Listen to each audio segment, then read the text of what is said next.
So this is part 2 of our video where we're creating a globe, and so far what we've done is we've added our globe texture, which is set up here to go to our material output, mix shader, and we have a factor here, and then we have a diffuse, and then we have this here for splitting things up. We haven't created our second shader yet, so it's going to be this second shader is going to be what the oceans will respond to as far as material. And then we have our 4 image textures where we have the ocean texture, which is kind of a mask for just the ocean. We have image texture albedo for the Earth itself, the color model of what it looks like. We also have a bump map that we'll use later, as well as a night version of the Earth as well. And then we have over here we have our texture coordinates that hook to all of those, so they're all mapping to the same place on the globe. Okay, so for our next step here, we're going to take our second material, and we're actually going to bring this just a little bit closer and stuff, because we're going to have a split later on too as well that'll do some different stuff. But I'm going to take that mix shader and I'm going to create another mix with 2 more materials on it. So I'm going to do Shift D. I'm going to put this down here. I'm going to have this input to my globe. And then I'm going to take, move that back just a little bit, and I'm going to add a glossy texture and a frizzle texture. So I'm going to do Shift A, and I'm going to go to where shader is, and I'm going to go to glossy, and I'm going to put that one down here, connect it, and do Shift D again. Actually, I didn't want Shift D. I wanted, let's undo that. Shift A, and we're going to go to shader, and we're going to look for frizzle. And I thought that was under shaders. It might not be, though. So let's go to you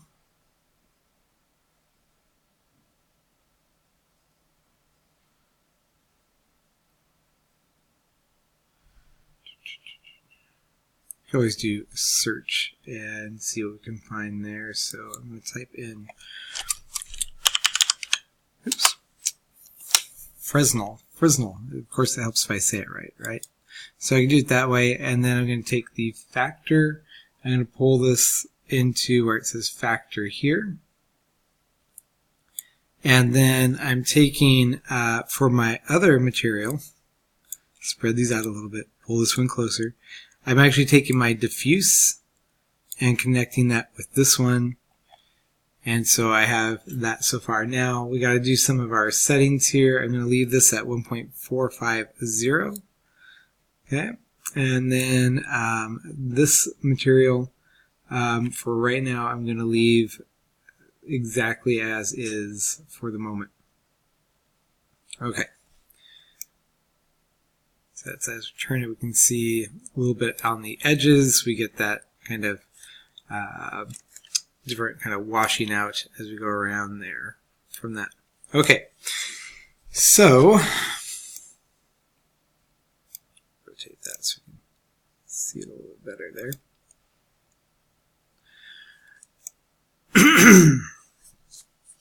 All right, now what I want to do is I'm going to take and do the bump map next for this. So I'm going to go ahead and take my bump texture, and I'm going to move it back like so, just so it's a little bit further back, because we'll have some other layers that we're going to add to this. And I'm going to do Shift A, and we're going to go down to where it says vector, bump, I'm going to put that right in there. I'm going to take the color and put that into height. And then I'm going to take the normal from this one and put it into my diffuse shader, like so. And then we're going to go and leave those settings like they are for right now. My Blender is not responding.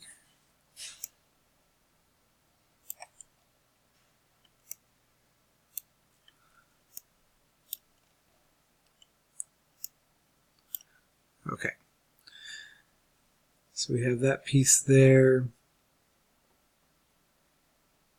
And that looks good. Okay, so now I'm also going to go down to my night image texture down here, which is towards the bottom. And we're going to get that one kind of set up the way that we want. So I'm going to first add a mix shader here. So I'm going to do Shift A. I'm going to go to shader, and then we're going to go to mix.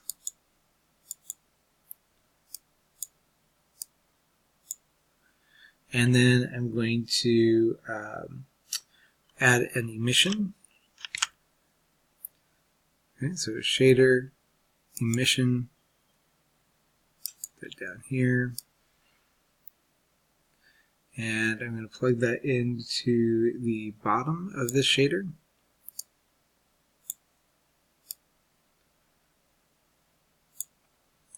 And then where it says strength, I'm going to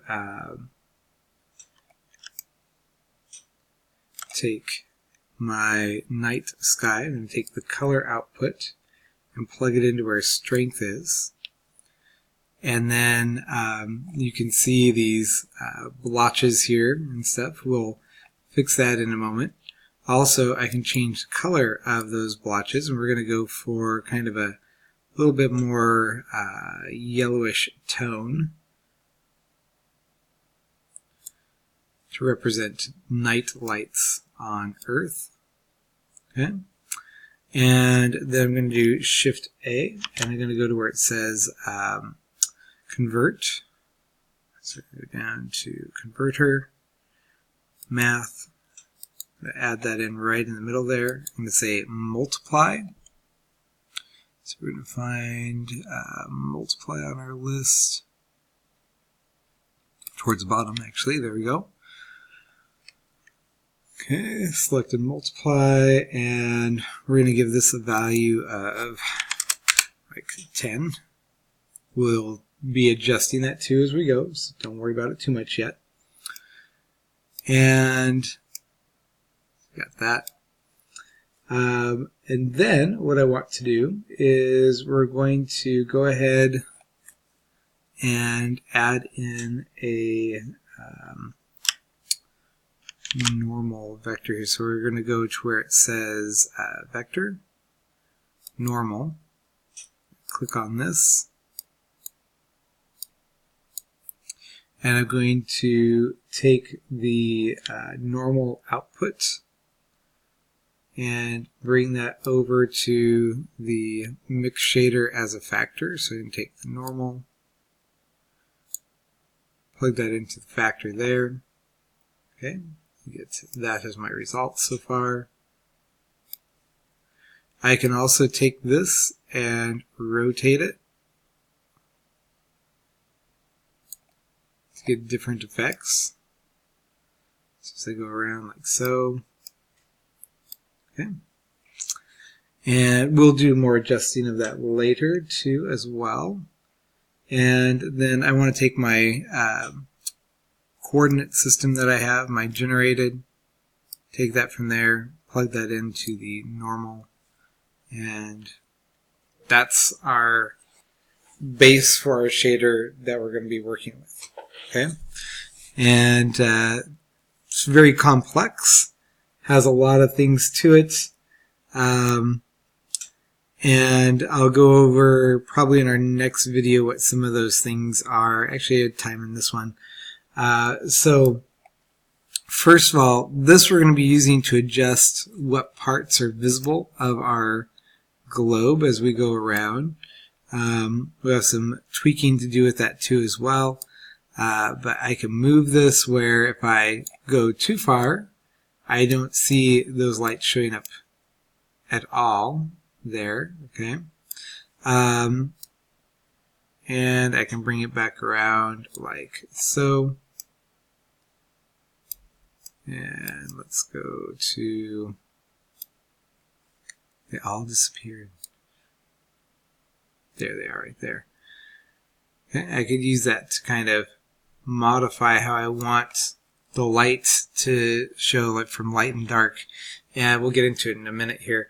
I'll go to world just really quick here and say use nodes, but I'll click on this background and just make it all the way black so that I can see part of this going around, what it looks like.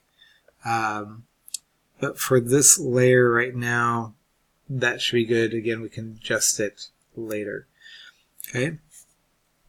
In our next video, what we'll do is we're going to add a cloud layer and a kind of a atmosphere layer. You got to remember that on the actual physical globe, those things, including like the amount of bump on the surface of the Earth, is very limited. And so it doesn't really make a big, huge impact. And I'm not actually sure our bump map is doing much here. I might play with that in just a moment to see if I can get that to work a little bit better. So we might come back to this shader, but in our next one we're going to do those additional features.